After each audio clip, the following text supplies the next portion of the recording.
The stranger had not even unbuckled his bedroll when a boy told him about the house at the edge of Calder's Crossing. 7 children lived there, not 7 siblings, 7 cast-offs. And when the boy said, "Nobody in town wants that kind of trouble," the stranger turned toward the leaning yellow house and answered, "Then write my name down for all 7. The boy stared at him. So did the men outside the blacksmith shop. So did the widow standing in that yard with a hammer in one hand and a split fence board under one boot. Her name was Clara Whitcomb. She was 37 years old, though hard years had a way of collecting interest on a woman's face. She wore a sun-faded brown dress, men's boots with cracked leather, and a flour sack apron patched so many times it looked like a map of all the days she had survived. The children were scattered around her like a storm had dropped them there. A thin girl of 14 was stirring lye soap in a washtub. A freckled boy of 12 had a rooster tucked under one arm and a bloody scratch on his chin. 2 little ones were fighting over a wooden spoon. A dark-haired child sat silent on the porch steps, watching everything with the careful eyes of someone who had learned not to ask for too much. And Clara Whitcomb, who had already heard every cruel word a town could dress up as wisdom, went very still when the stranger said he wanted them all. The men laughed first. Then the laughter traveled. It rolled from the blacksmith shop to the feed store, from the feed store to the hotel porch, from the hotel porch to the church steps, where 2 respectable women lowered their eyes and smiled into their gloves. Because in Calder's Crossing, everyone knew the Whitcomb house. Everyone knew Clara's husband had died under a collapsed hayloft 6 years earlier, leaving her with no children of her own and almost no money. Everyone knew she had started taking in the unwanted ones because she could not make herself walk past them. That was what people called it when they did not want to call it mercy. Foolishness. It began with Nora. Nora had been left behind by a wagon family heading west, feverish and too weak to sit upright, wrapped in a quilt on the church bench with a note pinned to the edge. "She is good," the note said. "We cannot keep her." The town argued about Nora until supper. Clara ended the argument by carrying the girl home. After Nora came Eli, who lied and fought and stole biscuits because hunger had taught him manners were for children with full cupboards. Then came Rose, who had a laugh like a bell and a terror of closed doors. Jonah and Mattie were found at the rail depot after the Orphan agent counted wrong and the train left without them. Little Ruth had been passed from one cousin to another until even her own name sounded borrowed. And Samuel, the youngest, had arrived in winter, blue-lipped and silent, holding a tin cup and nothing else. 7 children, 1 widow, a house with a roof that sagged in the middle, a garden that gave up potatoes when the weather felt generous, and a town that had decided, with the comfort of people who never missed a meal, that Clara Whitcomb had built herself a burden she deserved to carry alone. So when that stranger said, "Write my name down for all 7," Calder's Crossing laughed, because laughing was easier than remembering that none of them had offered their own. The stranger's name was Elias Boone. He was 42, broad-backed, quiet-eyed, and weathered in the way of men who had slept under wagons more often than roofs. His beard was trimmed short. His coat was good once, but not recently. His hands were scarred across the knuckles, and when he stepped down from his horse, He moved like a man who expected pain and had made peace with it. He did not walk into Clara's yard that afternoon. That mattered. He only tipped his hat from the street, picked up his reins, and led his horse to the livery. For 4 days the whole town waited for him to turn into the joke they had already made of him. He did not. By sundown that first day he had hired on at Mercer's freight yard, loading sacks, shoeing mules, and driving short hauls no younger man wanted because the roads were bad and the pay was worse. By the second day the livery owner said Elias Boone could gentle a mule by talking lower than the animal's fear. By the third, the blacksmith said the stranger worked like he was trying to wear out a memory. By the fourth, Clara found him standing at her gate with his hat in his hands. "Mrs. Whitcomb," he said, "I made a public statement in a town that enjoys a public foolishness. I came to make it private." Clara kept the gate between them. "Men usually make promises in public," she said, "so they can forget them in private." "Yes, ma'am," Elias said. "I have seen that done." Behind Clara, all 7 children had found places to watch. Nora stood in the doorway. Eli crouched behind the rain barrel. Rose peered through a torn curtain. The little ones lined the porch like sparrows on a rail. Elias saw them. Then he looked back at Clara. "I had a family once," he said. The yard changed around those words. Not loudly, just enough that even the rooster stopped scratching. "A wife named Ada," Elias continued. "And a boy who used to sleep with one boot on because he was afraid morning would leave without him. There was a sickness in the cattle camp south of Abilene. Came through in 2 weeks. Took Ada first, took Ben 3 days later." He swallowed once. "It did not take me. And I have spent 5 years trying to understand why a man should be left standing in an empty doorway." Clara did not soften, not on the outside. She had not survived by handing her trust to the first wounded man who knew how to speak gently. "What do you want from us, Mr. Boone?" "I want to be useful," he said, "if you will allow that much." Clara looked at the fence, the porch step, the split wood pile, the empty rain barrel, the roofline bending like an old back. Then she looked at the 7 children who were pretending not to hope. "There is a hinge on the smokehouse door," she said. "It has wanted fixing since March." Elias nodded. "Yes, ma'am. And supper is beans. I like beans." "No one likes beans that much." A corner of his mouth moved. "I can learn." That was all Clara gave him. A hinge, a plate, and a chair near the door, not near the family.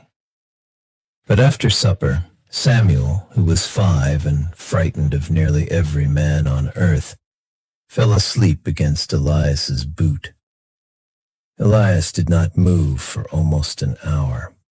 He sat there while the lamp burned low, his big hands open on his knees, as if the child's trust had become something holy and breakable. Clara watched from the wash basin, and for the first time in 6 years, the house did not feel like a roof she was holding up alone. He came back the next evening to bring a sack of cornmeal. He came the evening after that to mend the smokehouse door properly, because the hinge had only been the beginning of what was wrong with it. By the end of the week, he had patched the porch. By the end of the next, he had traded labor for 2 panes of glass and put them in the children's room so the winter wind would stop coming through like a thief. He never arrived empty-handed, not always with food, sometimes with shoe leather, sometimes with a fistful of nails, sometimes with nothing but 2 hours of work left in him after a day that would have emptied another man. The children tested him the way abandoned children test mercy. Eli stole his pocket knife. Elias asked for it back, and then taught him how to sharpen it. Rose screamed when he shut the cellar door. Elias opened it again and sat on the steps until she came down on her own. Nora refused to speak to him for 11 straight days. On the 12th, she found him splitting kindling with one hand wrapped in a bloody cloth. "You are holding the hatchet wrong," she said. He handed it to her. "Then show me." That was the day Nora smiled. Not much, but enough that Clara had to turn away because hope, when it returned too suddenly, could hurt as badly as grief. Calder's Crossing watched all of it. Of course it did. A town that will not help a struggling woman will still make time to study anyone who does. The women counted how often Elias walked through Clara's gate. The men made guesses about how long before he rode on.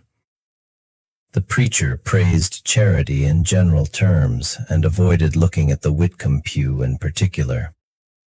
And the county clerk, Mr. Amos Rell, watched more closely than all of them. Rell held a tax lien on Clara's place. He'd acquired it quietly from a bank in the county seat, the way certain men acquire troubles from desperate people and then call it business. He knew exactly how much Clara owed. He knew exactly how little she had.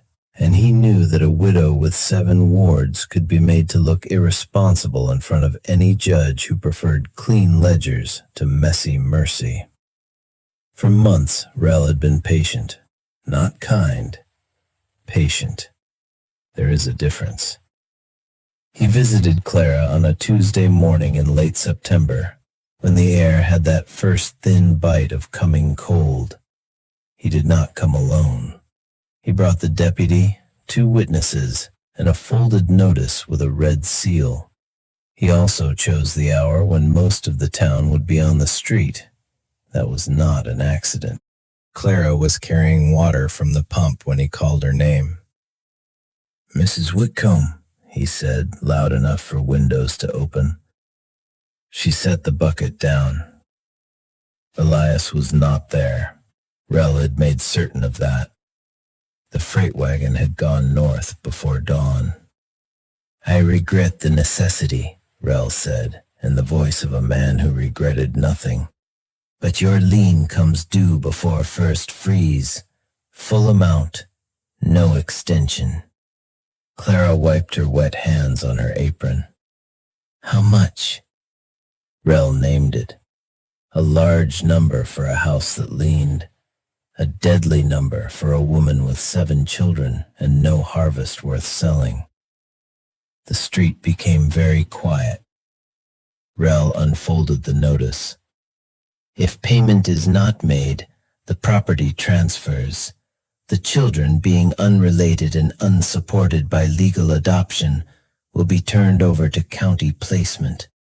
Rose began crying before anyone touched her. Eli put himself in front of Samuel. Nora stepped close to Clara with the stillness of a girl trying to become older than she was.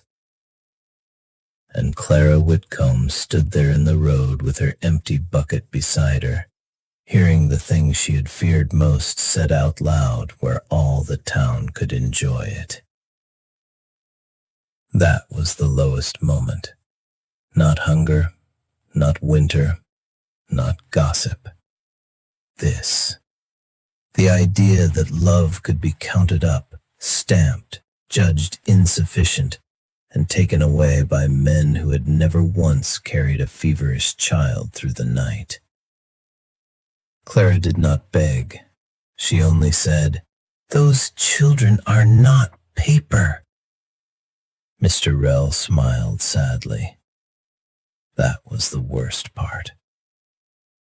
Yes, he said, I'm afraid they are exactly paper, unless someone has the means to make them otherwise.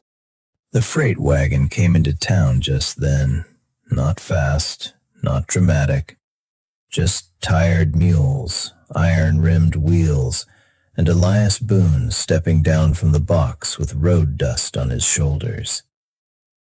He saw the crowd. Then he saw Clara's face.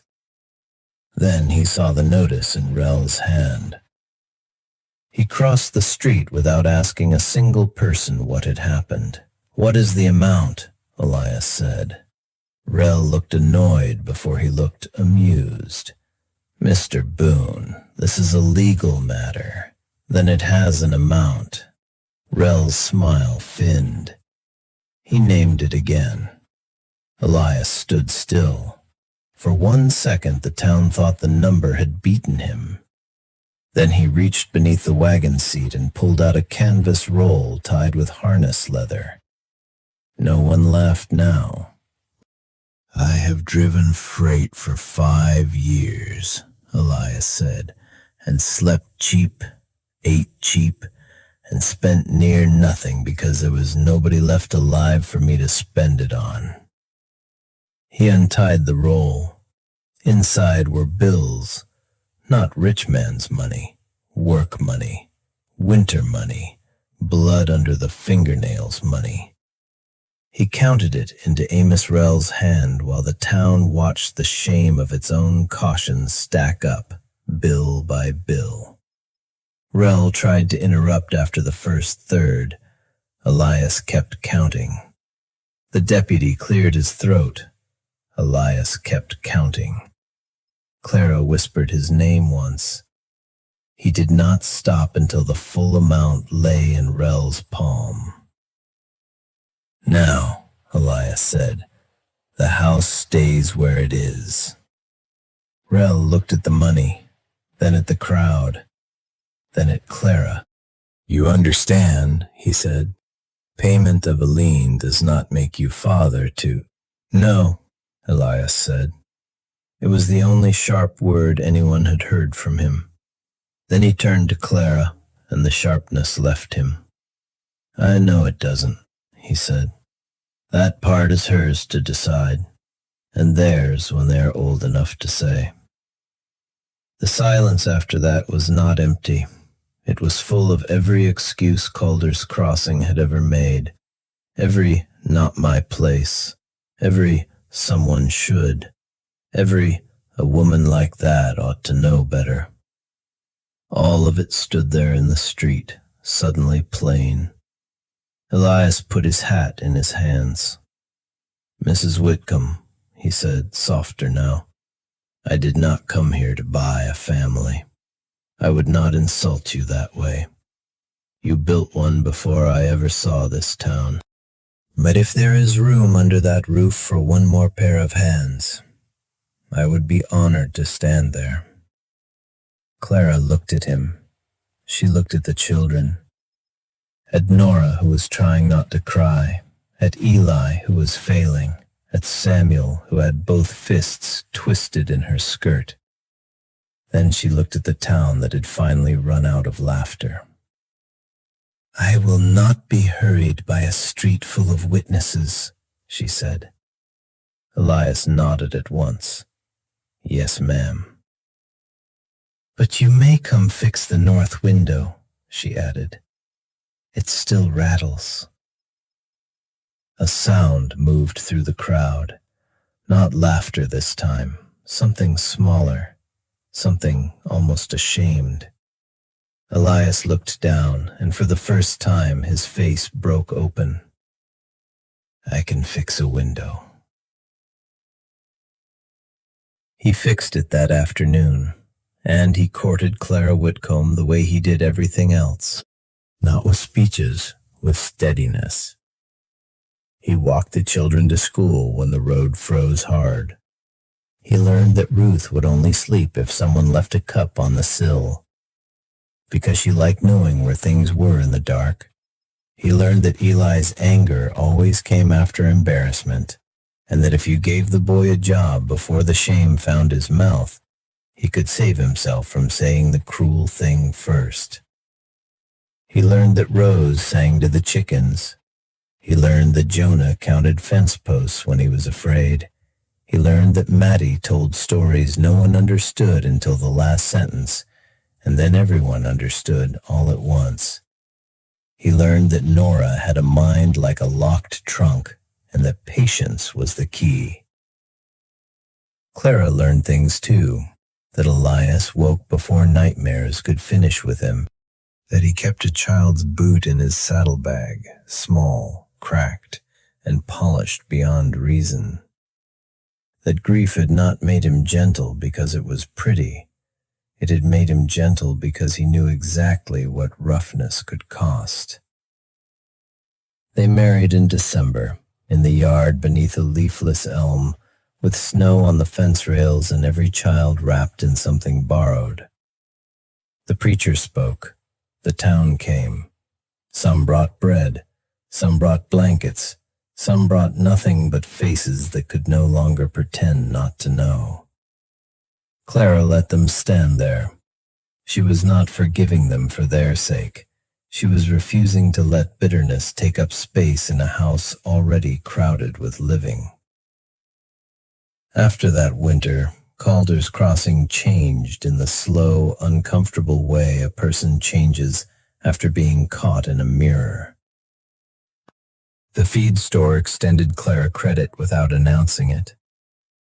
The schoolmaster stopped seating the Whitcomb children in the back. The church women who once called Clara reckless began leaving mended coats on her porch and walking away before anyone could thank them.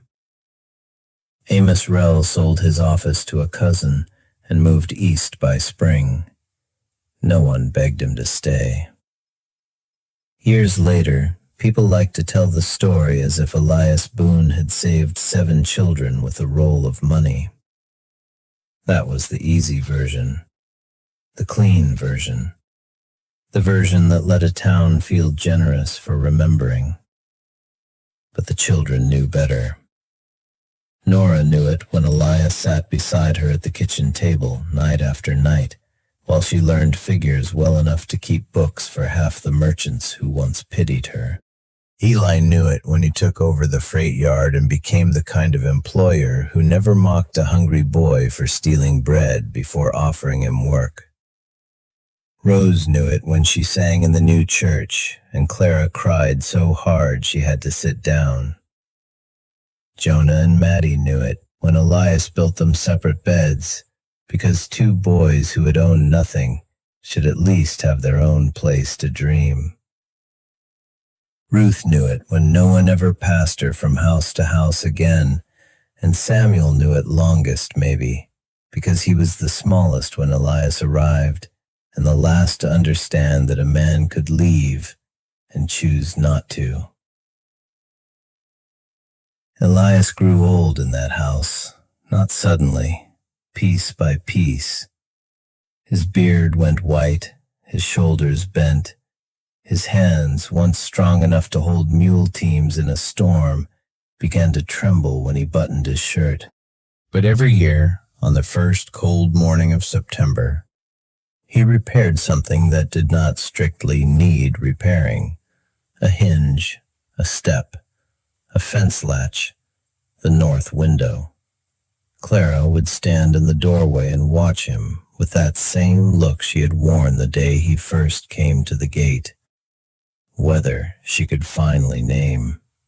Once, when most of the children were grown and the house had become louder with grandchildren than it had ever been with hunger, someone asked Elias why he had done it, why he had stopped in the town that was not his, why he had claimed children who were not his, why he had taken on a life any sensible man would have ridden past.